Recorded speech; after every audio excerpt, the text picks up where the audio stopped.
کچھ لفظوں کا استعمال کرتے ہیں، کچھ خاموشی کی زبان میں اس سے گفتگو کرتے ہیں۔ ہر شخص کا اپنا انداز ہے خدا کو محسوس کرنے کا، ہر شخص کی اپنی ادا ہے اس سے ہم کلام ہونے کی، ہم اس کا اندازہ نہیں لگا سکتے۔ وہ اللہ ہی تو ہے جو دل کی خاموشی کو بھی سمجھ لیتا ہے۔ کچھ دروازے اللہ ہماری حفاظت کے لیے بند کرتا ہے۔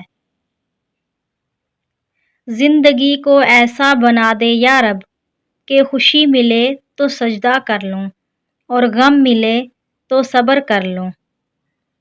توڑ کر رب کی حدوں کو ہر ایک دوسرے سے پوچھ رہا ہے، زندگی میں بے چینی کیوں ہے؟ یا اللہ مجھ کو وہ عطا کر دے جو میں نے تجھ سے امید لگائی ہے۔